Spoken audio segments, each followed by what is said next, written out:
Alright, what's going on you guys? Nick here with Nick Strength and Power, and this video is going to be a little bit different. I want to address a couple of topics that I saw come up after the Legion Sports Festival last weekend, where Shaun Clarida won his open bodybuilding debut after switching over from 212. Now, Shaun is a guy that only weighed about 175 pounds on that stage and was beating guys that were like 100 pounds heavier than him. Sergio and Regan, Cedric McMillan. And this brought up a lot of interesting questions I wanted to address in this video. Number one is, why do we even do a 212 category anymore? Why does it even exist? Should it even exist?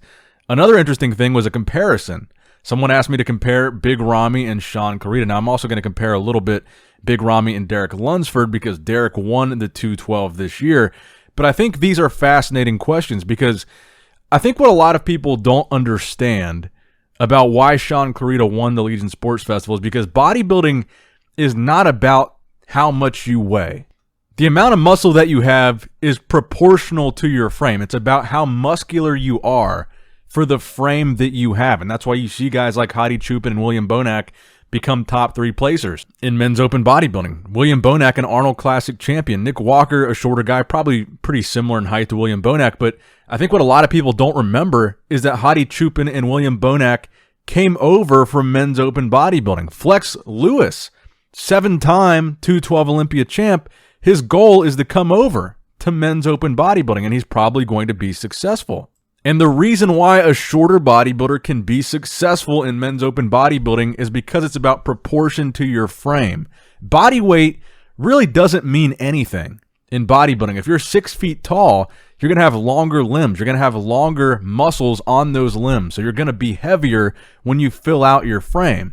But you're probably going to look about the same muscularity as someone that's 4'11", 175 if you're 6 foot tall, 250. And that's Shaun Clarida. He's barely 5 foot tall, but his frame is filled out. So in these comparison photos, I want to scale Shaun's pictures to look like he's the same height as Ramy, because if you look at how Shaun has filled out his physique, it looks very similar to Big Ramy. He's just shorter. That's it. It's a smaller frame, but the proportion of muscle to that frame is actually kind of similar.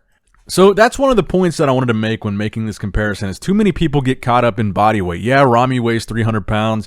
Yeah, some of these taller bodybuilders weighed almost 100 pounds more than Shaun Clarida, but these are just numbers, and you got to think about why they weigh so much. It's because they're taller, their muscles, their limbs are longer. It takes more to fill out those limbs, to fill out their torso. They need to put, the muscle itself is going to be denser and heavier. It doesn't mean proportionally it's more filled out. And that's just going to lead to bigger numbers on the scale no matter what. Now, I'm using pictures from the Olympia, even though I think Shaun looked a little bit sharper at the Legion Sports Festival, because I want to compare the same appearance. Shaun at the Olympia and Ramy at the Olympia. And one thing I want to draw your guys' attention to, and again, Shaun is scaled here to look like he's the same height as Ramy, just so you can see how muscular they are proportional to their frames, and not just see a shorter guy next to a taller guy. But look at the detail in Shaun Clarida's legs. Now, one of the things that Ramy is known for is his quads. Yes, he's got crazy big quads, but if you look at his quads compared to Shaun Clarida's, if they were the same height, whose quads would you be more impressed by?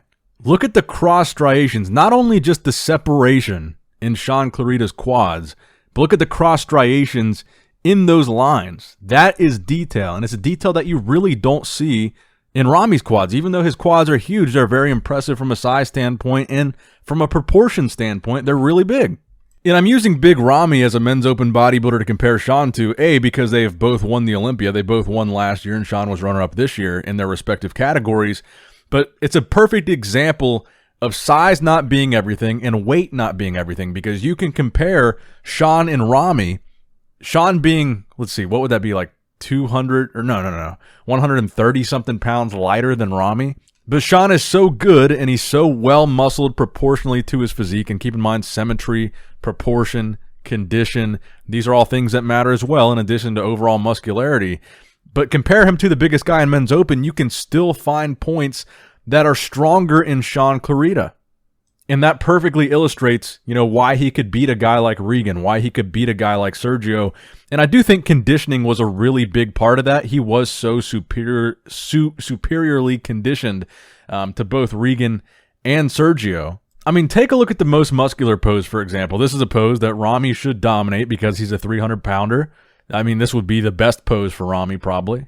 But look at all the detail that Clarida has, the vascularity all throughout his upper body. Even while he's doing the most muscular in his upper body, his legs, you can still see crazy detail and definition. Muscularity shining all throughout with that detail. If you didn't know that Shaun were over a foot shorter than Ramy, you would probably pick Shaun in this pose. If you didn't know the numbers behind these two guys, the body weights, you would probably pick Shaun in this pose if you were just looking at the photos. Think about that.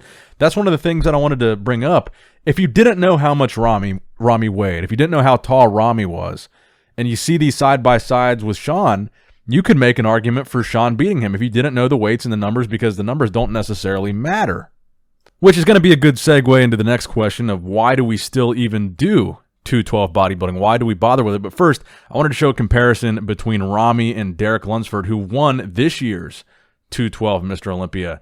The front double bicep specifically, I think, is one of Derek's strongest poses. And Derek is a guy that I think, don't be surprised if he wins another couple titles in 212 and decides to make the switch over to men's open bodybuilding. That's how good I think Derek is.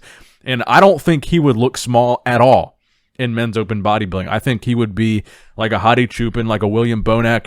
He'd be right up there in the first call out in the men's open Olympia. And that's, that might be a hot take, but I firmly believe that. The Derek that we saw win the 212 Olympia this year, that conditioned version of Derek, I think would have been top 6 at this year's men's open Olympia. Now, of course, you can let me know in the comment section if you agree or disagree with that. But again, look at this pose. Look at the front double bicep. If you didn't know how much these guys weighed, if you didn't know how tall they were, and all you saw was this side-by-side photo comparison, which physique would you prefer? Personally, looking at the side-by-side, my eyes are drawn to Derek. Beautiful structure, beautiful shape, beautiful lines. He's got the vacuum pose, the crazy V-taper, the lats flaring from the front. I think he could actually use a little bit more definition in his biceps in this pose, to be completely honest. There's a little bit of cloudiness there from the front, but I think Derek looks very impressive in this pose. It's a really strong pose for his physique and, more importantly, for his frame. Like I've been pointing out, it's how muscular these guys are proportional to their height and to their frame. So I guess the next question that we need to answer is, if these 212 guys can be so competitive against men's open guys, then why do we even still have 212? Now, I think the answer to that is pretty simple. Not every 212 guy is a Derek Lunsford or a Shaun Clarida. Not every 212 guy is an Olympia champ. Not every 212 guy is a Hadi Chupin or a William Bonac. These are the best of the best in 212. And the fact of the matter is, some of these shorter guys, some of these lighter guys that are in 212, they could not come over to men's open bodybuilding and be successful. That is the fact of the matter. A lot of them, some of it is height. Some of 212 is guys that are just pretty short, and they're never going to be very heavy guys on stage. But the other side of 212 is maybe guys that are a little bit more average height that are still building up to men's open bodybuilding, or maybe they just don't want to get that big. There are guys in 212 that are taller and they just don't have as much muscle, but whatever the case may be, a lot of those guys, they're not a Derek, they're not a Hadi, they're not a Bonac, they're not a Shaun. They couldn't compete in men's open bodybuilding. So I think the category exists for those guys. There's a lot of young guys that earn their pro cards at some of these pro qualifiers, and they're not ready to go straight from earning a pro card to competing in men's open bodybuilding. So they go to 212, and a lot of them will later switch to men's open. Now, personally, I think the 212 category is slowly being phased out. I don't know if you guys noticed this or not, but the Arnold Classic hasn't done 212 for a couple years now. They phased it out, and they were also the first to phase out female bodybuilding. And another thing to consider about 212 is there's no amateur category for 212 bodybuilding. You can go to the NPC and compete in classic physique specifically. You can compete in men's physique specifically, and you can compete in bodybuilding specifically to earn a pro card specifically in those categories as an amateur. But there's only bodybuilding in general. There's no specific, your pro card is for 212. It's just, you can be a bodybuilder. You can go to 212 or you can go to open, and that's what it is. And a lot of people ask me, they said, well, if Shaun can go over to men's open bodybuilding and be successful, then do you think there should be a 212? Why is there a 212 if these guys can compete with the open? My personal opinion is there probably shouldn't be a 212. I think there's too many divisions across the board, women's and men's. I think, what is there, 6 women's divisions now to 4 men's? So you've got, let's see, bikini, figure, fitness, wellness now, women's bodybuilding, and physique. That's 6 categories. Men's, you've got men's physique, classic physique, 212, and men's open bodybuilding. That's 4. I think probably the ideal number would be 3 divisions each.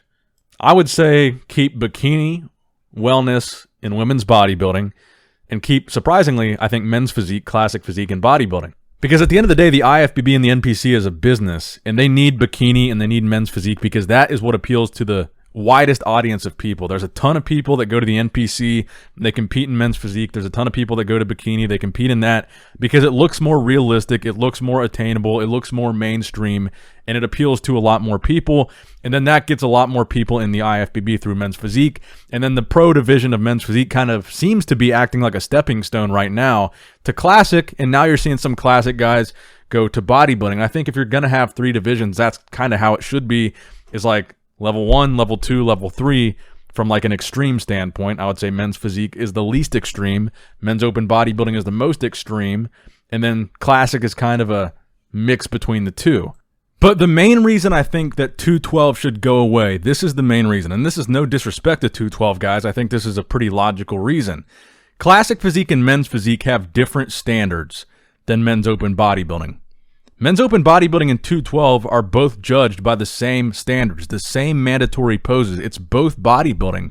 And I think that bodybuilding should be bodybuilding. All bodybuilders should be open bodybuilders. If you're a shorter bodybuilder and you're more complete than a taller 300-pound guy, then by those standards, you should still be able to beat the taller, heavier guy. Bodybuilding is bodybuilding is bodybuilding. Franco Columbu winning the Olympia, being a smaller guy, that's what we should be seeing in men's open again. And I was kind of surprised to see the outrage that Shaun Clarida got by winning the Legion Sports Festival, because to me, it was really highlighting that the size isn't everything. The biggest guy wasn't rewarded just for being the biggest guy. You had a really complete, really conditioned, shorter guy, and he won the show over bigger guys. That's what you want to see in bodybuilding.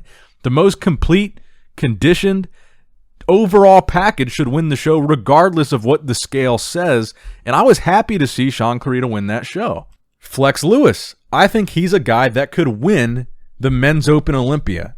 So if that's true, then why don't we merge the 2 divisions? That's what I'm thinking. You don't say that about other categories. You don't say the best men's physique guy could beat most of the best men's open bodybuilders. You don't say the best classic physique guy, even Chris Bumstead, I love Chris, I don't think he could beat the majority of men's open bodybuilders. He could probably beat several, but I don't think he would go and win the Men's Open Olympia. I think if you took a peak Flex Lewis and inserted him into the lineup over the past 3 or 4 years, he could have won several of those lineups. I firmly believe that. So if you can take a guy from 212 and the best guy could beat the best guys in men's open, why don't we just have them compete in the same competition?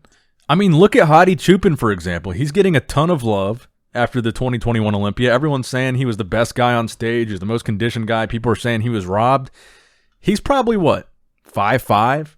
Maybe at the most 230-ish pounds. Probably a solid 60, 70 pounds lighter than Big Ramy, but a lot of people making an argument that he should have beat him. Why is it any different when talking about Shaun Clarida at Legion? I really don't think he's getting the respect that Shaun deserves. So let me know what you guys think in the comment section below. Do you want to see 212 as a division maybe get merged with men's open bodybuilding, or do you think they should stay separated? And if so, why? Let me know in the comment section below. Give the video a thumbs up if you did in fact enjoy it. It helps out a lot with the algorithms. If you liked the video, please be sure to like the video. Thumbs up the video. It's cheap.